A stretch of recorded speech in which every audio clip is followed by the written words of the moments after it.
Bom, boa tarde, pessoal. Agradecer a todos que encararam o frio aí, a chuva para vir hoje aqui. Eu acho que a gente tem uma oportunidade muito boa de conversar com, acho que duas pessoas que entendem muito e que estão com visões bem complementares sobre esse universo aí de investimentos no setor de energia, no setor aí que envolve transição energética e os temas que a gente está discutindo hoje aqui. Então eu queria passar a palavra aqui para eles e pedir para primeiro falar quem vocês são, né? E o que é essa empresa que vocês trabalham. Vou começar aqui com o Bruno. Ele atua aqui na Pátria, que é um fundo que tem muitos anos, está muito maduro no Brasil, né? No setor, acho que participou de grandes operações e contar um pouco do que é aí o Pátria, o que é a tua operação aí, e aonde a tua atividade especificamente, Bruno. Obrigado, bom dia, boa tarde. E prazer estar aqui. Obrigado ao Demarest, ao João. E começar contando, bom, eu trabalho no setor de energia há mais de 20 anos, setor de infraestrutura um pouco mais, mas já passei por diferentes empresas e negócios. Estou no Pátria há 10, então me juntei ao Pátria em 2015.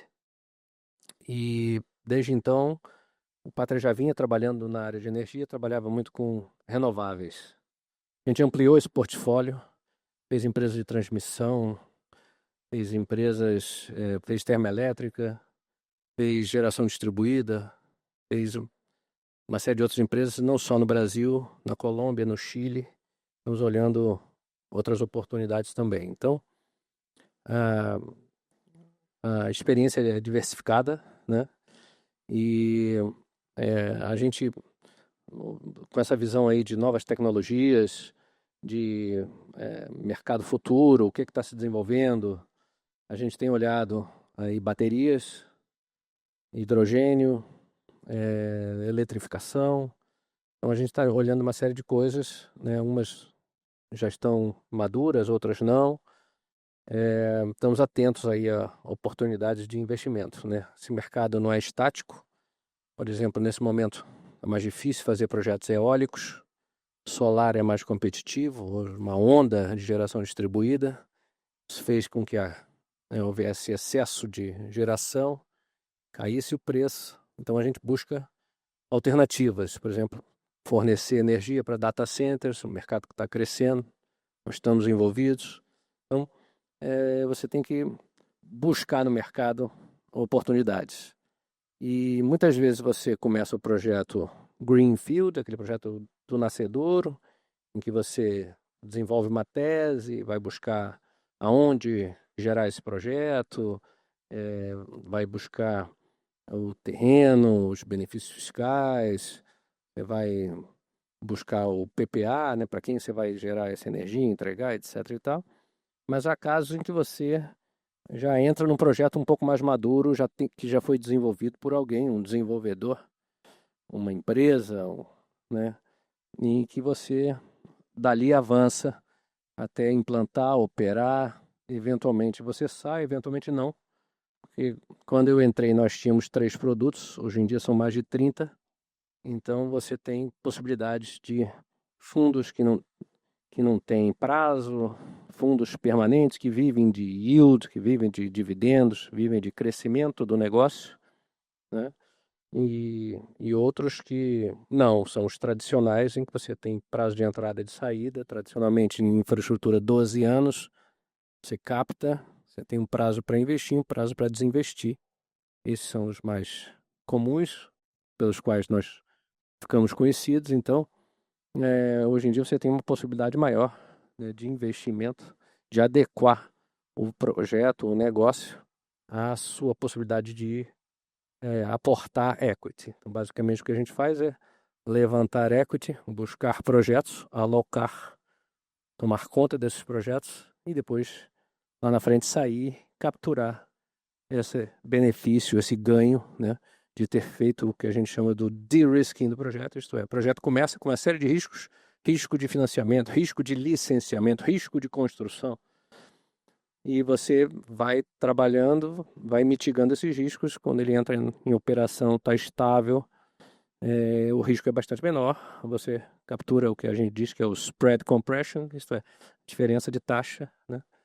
Então, isso é o usual que a gente faz, mas eu não quero monopolizar aqui, não, quero ouvir o meu colega aqui de painel. Passando aqui para o Cassiano, eu acho que a Ivy Capital tem 2 anos, né? A gente estava conversando, uma estrutura assim muito mais nova, mas acho que o Cassiano é sócio fundador e já nasceu grande, né? Com nomes aí de peso e tem uma visão, um ângulo um pouco diferente nesse setor aí de investimento. Queria que você dividisse um pouco com a gente, explicasse um pouco o que é a Ivy Capital e aonde, principalmente onde você faz a gestão aí, essa fábrica de projetos, explicar um pouco o que é isso para a gente entender aí onde estamos. Ótimo, João. Em primeiro lugar, senhores, prazer enorme estar aqui, discutir aqui a inovação, discutir Private Equity, um tema que eu adoro, energia. Então, obrigado aí pela presença de todos. Meu nome é Cassiano Farani, eu sou sócio fundador da Ivy Capital. A Ivy é uma gestora de recursos com foco na agenda verde. A gente costuma brincar aqui que a gente toma café da manhã, almoça e janta, né, falando aí do setor, né? Então, olhamos exclusivamente para os diferentes verticais aqui do setor. E hoje a gente está dividido em 4 grandes verticais dentro da empresa, tá? A primeira delas é a nossa vertical de Private Equity, mais parecido aqui com o que o Pátria faz, né? Então a gente olha ativos, né, já com tamanho relevante para alocar capital de crescimento, cheques entre 100 e 300 milhões de reais. E, além disso, a gente tem hoje um fundo de crédito, tá? Fundo de dívida para financiar projetos, né, da transição. Então, a nossa primeira área de negócio, na verdade, são 2, né? A gente tem uma terceira área, que é a área de carbono, tá? Onde a gente fez uma JV com o fundo, com o TPG, né? Um fundo super reconhecido aí, através da investida deles, Rubicon. Tá? Então, hoje, a Rubicon é uma empresa global de comercialização de crédito de carbono, né? Tem uma reputação super relevante, super bacana. E hoje a gente trabalha em parceria com eles, né? Via joint venture, para desenvolver projetos, né? E acessar recursos aqui. O nosso mandato é América Latina. E a quarta área, né, que é a área que eu lidero, e a gente chama fábrica de projetos, né? Então, e aqui eu preciso dar um passo anterior aqui, dar um contexto, tá? Por que fábrica de projetos, né? A IVE começou há 2 anos atrás, né, com sendo um fundo de Private Equity Aziz. Então, a nossa ideia foi, né, lá atrás, somos oriundos do BNDES, né, a maioria dos sócios, trouxemos alguns nomes do mercado também, né, o ex-ministro Paulo Guedes, o ex-ministro Joaquim Leite e o Rodrigo Xavier, que foi o CEO do Bank of America aqui no Brasil. Tá? Então, a nossa ideia sempre foi ter um olhar diversificado aqui, né, da agenda ambiental, de investimento, né, agenda aqui de macroeconomia. E quando a gente começou a olhar aqui, né, o setor, principalmente aqui na área de transição energética, tá?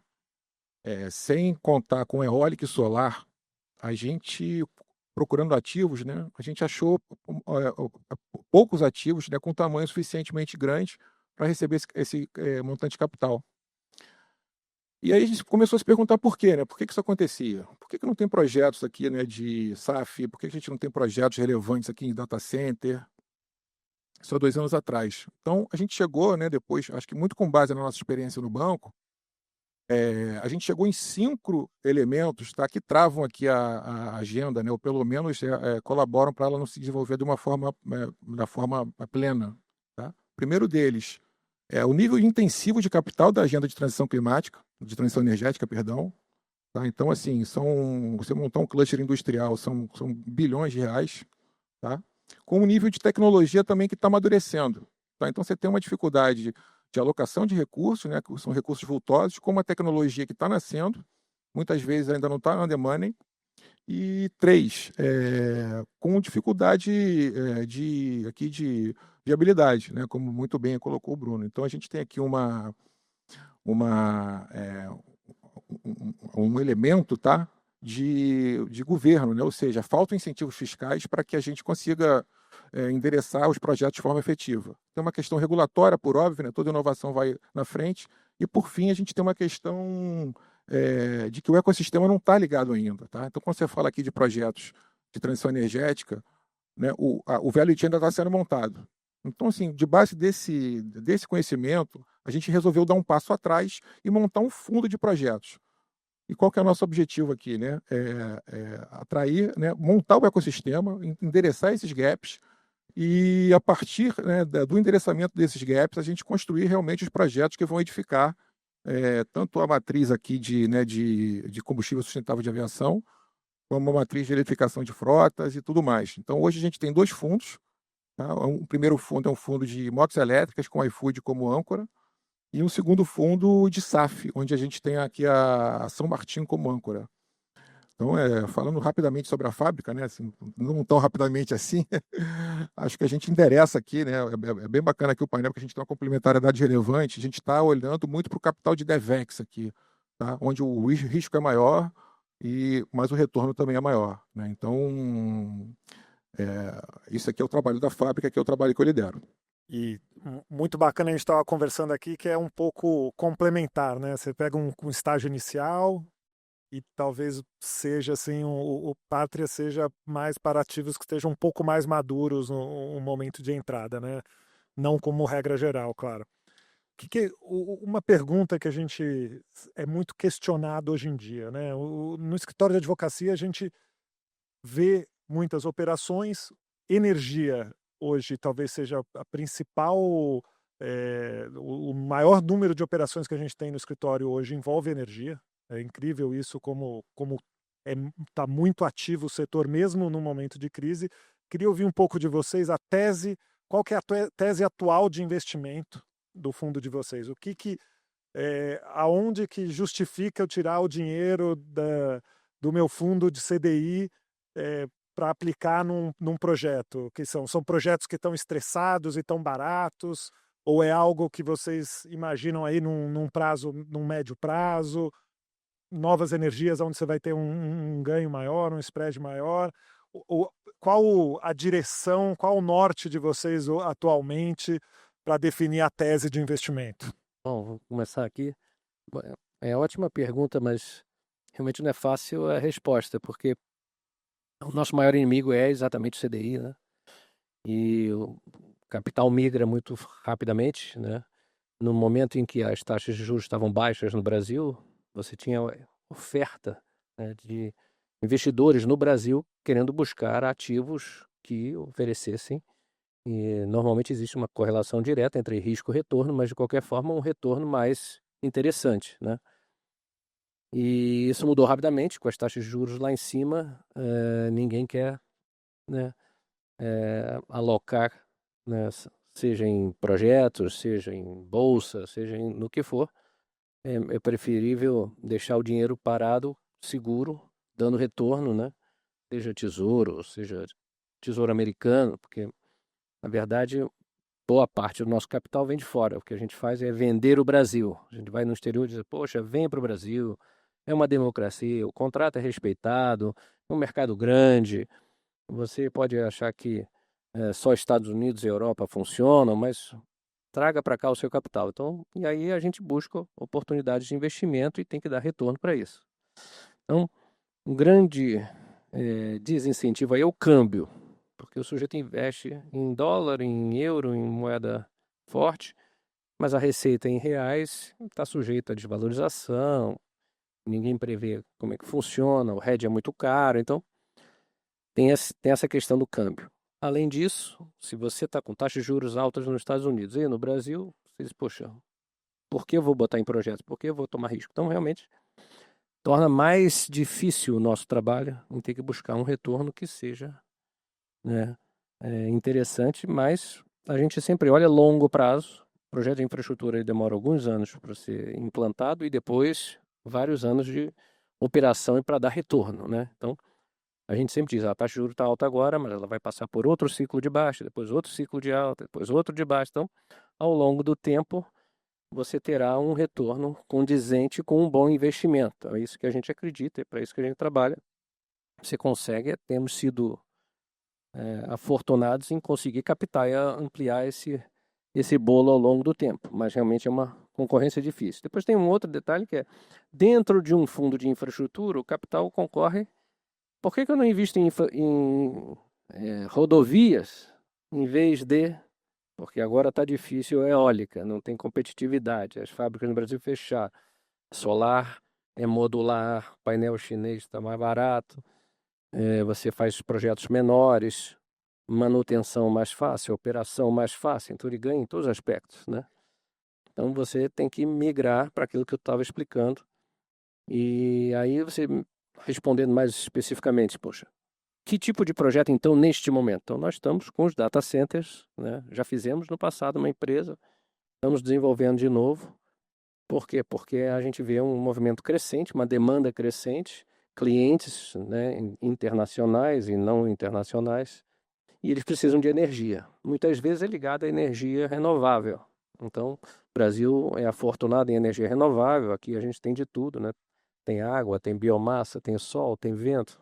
O Brasil tem tudo, né? O país da energia barata e da conta cara, né?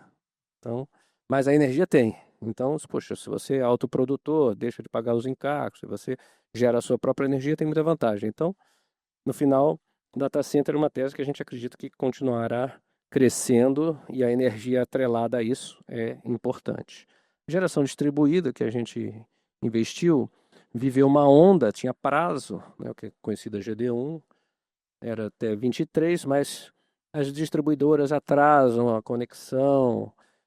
Quem já tem parecer de acesso tem projetos ainda em construção. Então, você ainda verá projetos saindo durante o ano de 26, por exemplo, embora o benefício tenha cessado já 2 anos atrás. Então, ainda está em implantação.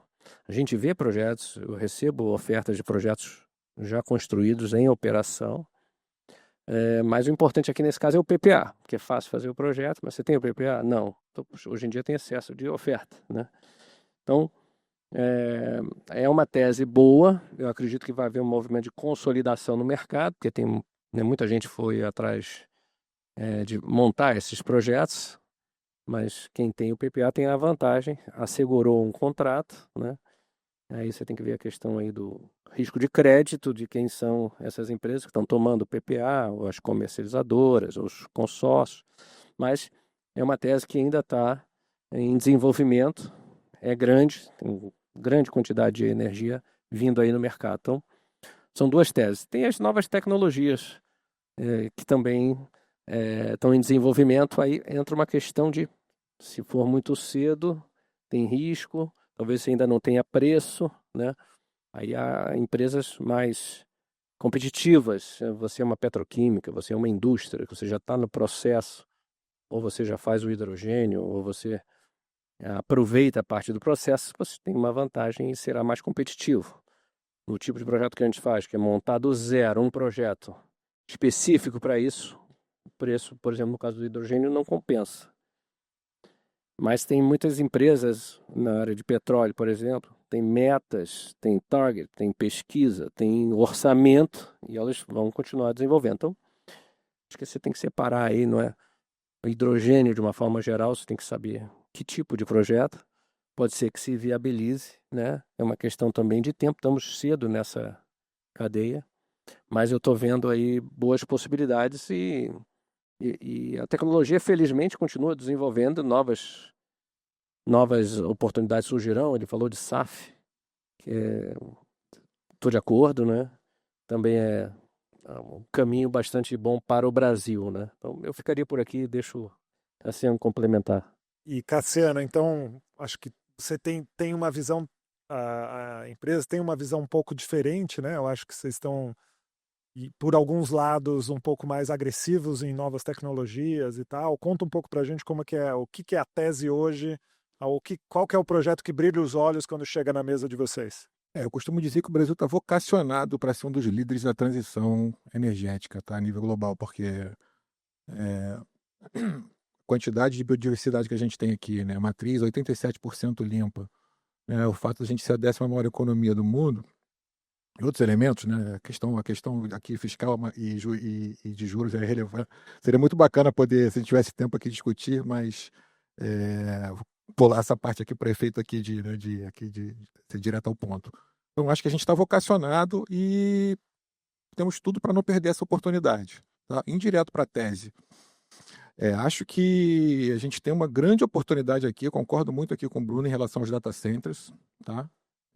Costumo dizer que a dupla matéria-prima manufatura foi para a era industrial, o que a dupla energia / data centers é para a era da informação. Né? Então, assim, informação é grande riqueza hoje, e a capacidade de gerar energia limpa e a capacidade de gerar informação é o que vai definir os rumos aí da geopolítica mundial. Tá? Então, acho que a tese de data center era uma tese no-brainer aqui, sabe? Primeiro ponto que a gente olha bastante, lembrando sempre que a gente está no estágio anterior, né? A gente está no estágio aqui de DevEx, o próprio governo federal, né, vem fazendo algumas ações em relação a essa agenda.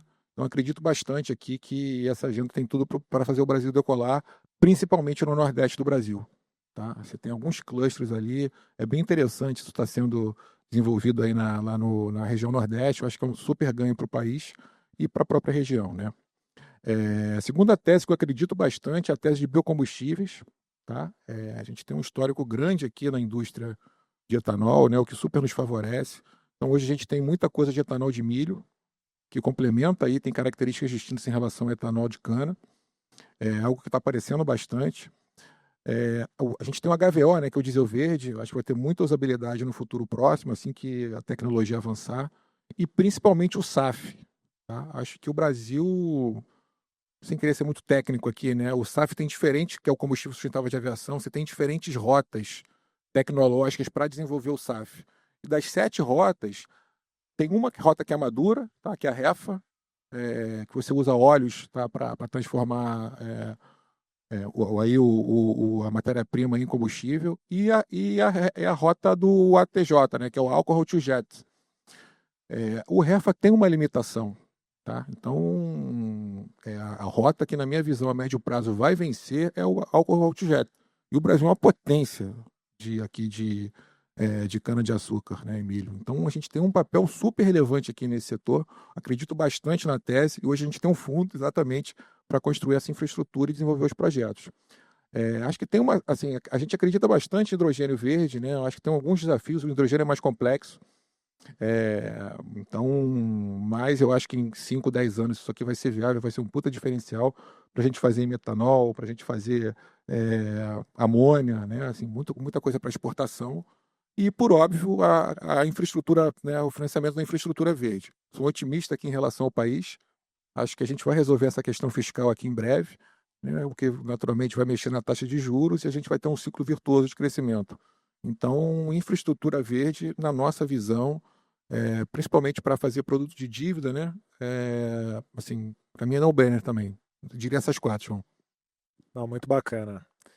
Queria entrar um pouco em bastidores, né? A gente tem os projetos de private equity muitas vezes em parceria com empresas estratégicas, institucionais. Às vezes os sócios são fornecedores de insumos, fornecedores de equipamento, ou então consumidores, né, na ponta que querem ter ali a garantia do fornecimento.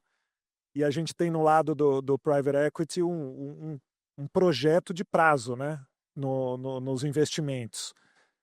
Queria entender um pouco de vocês como que é a convivência desses diferentes agentes nos projetos, se vocês conseguem se alinhar ou acaba virando aí muitos problemas no dia a dia, se isso atrapalha, o private equity consegue entrar um pouco mais na parte financeira ou precisa também entrar na parte estratégica.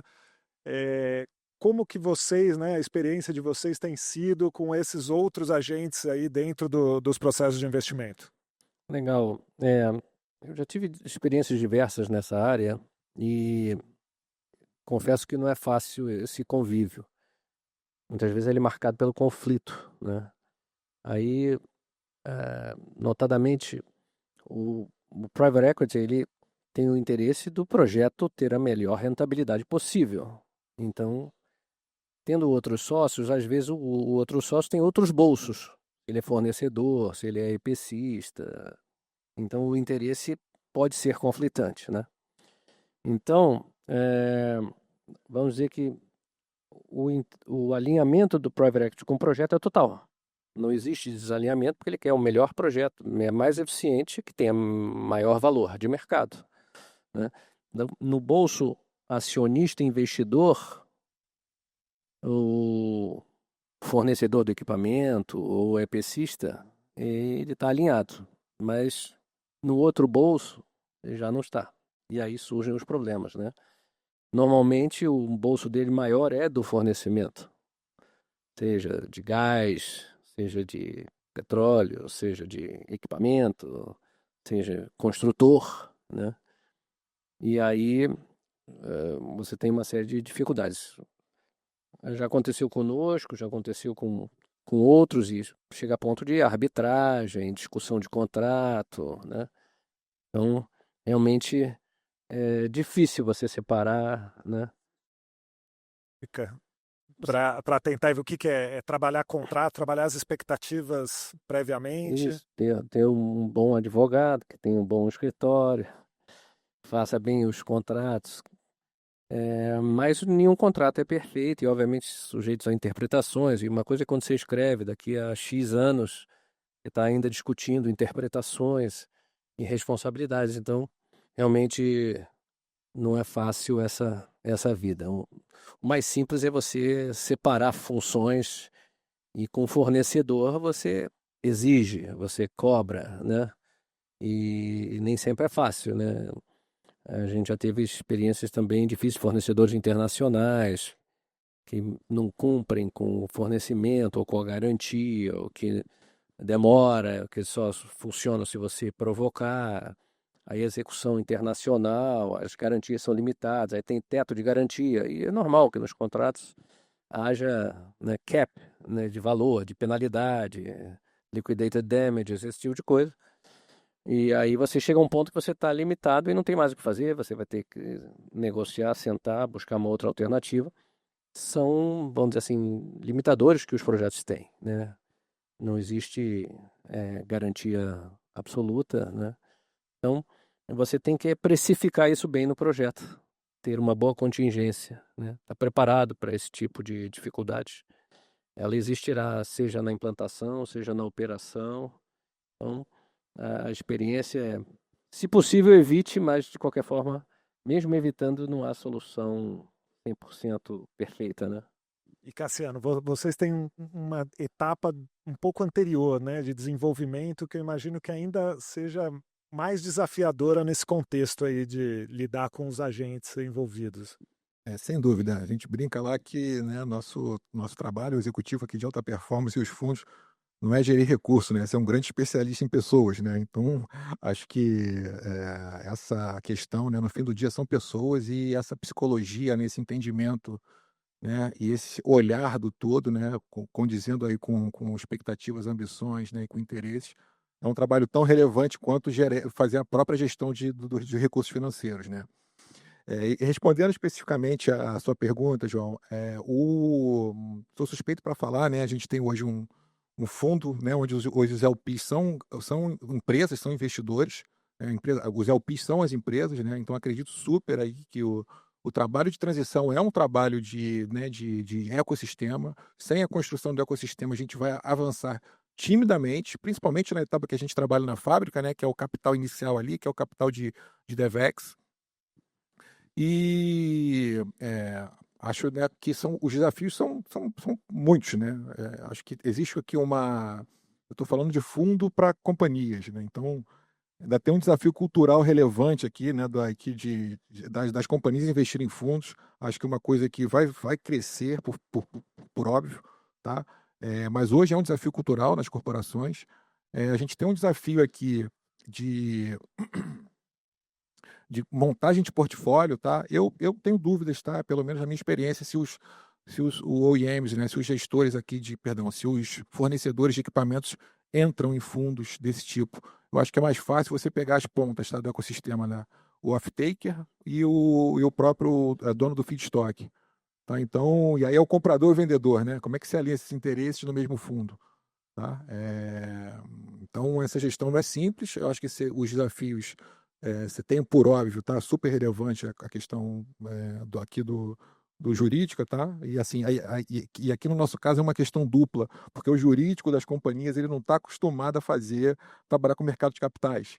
Tá? Então, você tem quase aqui um education a respeito da iniciativa, né? E isso impacta no nosso fluxo, tá? Então, acho que esses três são os principais desafios, entendo que, mas por outro lado, eu acho que é um caminho sem volta, acredito sobremaneira na comunhão aqui, né, desse portfólio de investidores, principalmente quando você junta o dono da matéria-prima, quem entrega ou quem fornece, e o cara que compra, né? A nossa experiência aqui como LPs, né, como investidores âncora, são exatamente nesse ponto. Hoje o iFood é nosso investidor âncora do fundo de eletromobilidade, tá? Então ele está na ponta compradora, né, das motos elétricas, do fundo de moto elétrica, e no fundo de SAF a gente tem a ponta do feedstock, né, onde a São Martinho, por óbvio, tem um interesse estratégico de fornecer etanol para a cadeia e para a plataforma que a gente está criando. Tá? Então, super acredito, por linhas gerais, acho que é um caminho muito interessante de explorar aqui essa relação com o multi-corporate venture que a gente fala. Não, muito bacana. Bom, para fechar, a gente tem um tempo curto. Queria que vocês passassem uma mensagem muito rápida da bola de cristal para onde vai o dinheiro no futuro. A gente teve um movimento aí de fundos e empresas que te deram uma guinada aí, demonizando, né, o carbono de uma certa forma, e houve um certo arrefecimento, eles mudaram um pouco de posição, mas o Brasil é esse celeiro aí, né, de energia sustentável. Aonde que a gente está no Brasil? Acho que assim, estamos com duas pessoas que têm a caneta na mão do investimento. O que vocês estão olhando para frente? Vocês não estão olhando nos 15% de Selic, no 2, 3 meses? A gente tem uma mensagem positiva para passar? O que vem aí de investimento nesse setor de energia? Bom, eu concordo com o Cassiano, sou otimista também. Acho que é basicamente essa questão fiscal que deveria ser ajustada, não é? É um melhor trabalho aqui nessa reta final de governo ou no próximo governo fará com que as taxas de juros caiam, né? E o ambiente de negócios se motive de novo.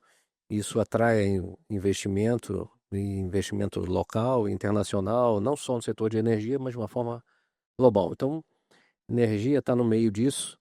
É, é uma commodity crescente, né? É um movimento sem volta. Acho que o Brasil está super bem posicionado, porque eu discordo um pouquinho da fala do Cassiano, que disse o Brasil vai fazer. Eu acho que o Brasil já fez a transição energética.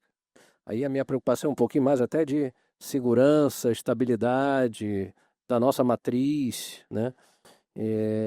Então, o governo preocupado aí em fazer leilão de capacidade, né, com relação à intermitência, né, já que a nossa matriz é muito renovável, eu acho que a gente tem que continuar nesse caminho. A gente é afortunado, como eu disse, né, por dispor de todas as fontes. Então, eu acho que o dinheiro vai continuar indo para a energia, para as novas fontes, para os novos projetos, principalmente de tecnologia nova, que normalmente são mais eficientes, substituem os anteriores ou preenchem uma lacuna de mercado. Então, eu acho que a gente está bem posicionado e tem que continuar trabalhando, né, como a gente sempre veio, né? Eu não consigo me alongar aqui porque estamos com pouco tempo. O Brasil, sobre esse tema, né? Eu acho que o Brasil é um loop eterno aqui, né? De alta e baixa de juros, né? Então, não é a primeira vez que acontece e eu acho que não vai ser a última, tá? Então, eu vejo o futuro aqui, né? Eu sou muito otimista também, sabe? Acho que existem óbvias oportunidades, né? Os juros altos é bom, sim ou não? Acho que tem pontos altos e baixos, tá? E quem souber navegar, tá? Na minha opinião, né? E quem aprendeu a navegar lá atrás e souber navegar mais uma vez por esse período, aqui num projeto de médio prazo, né, de 8 a 10 anos aqui de maturação, vai comprar Brasil barato e vai vender caro. Tá? Quando a gente engata aqui o Brasil por histórico, ele fica caro rápido. Então, quem tiver essa inteligência, né, essa inteligência de investimento, essa inteligência de macroeconomia e fizer as apostas certas aqui, e as apostas que nós temos são, eu falo citei aqui, né, hidrogênio, data center, biocombustíveis, infraestrutura, vai ter uma grande vantagem, tá? Apostaria aqui minhas fichas, né, na toa que a gente está aqui nessa agenda, a gente entende que isso é o futuro.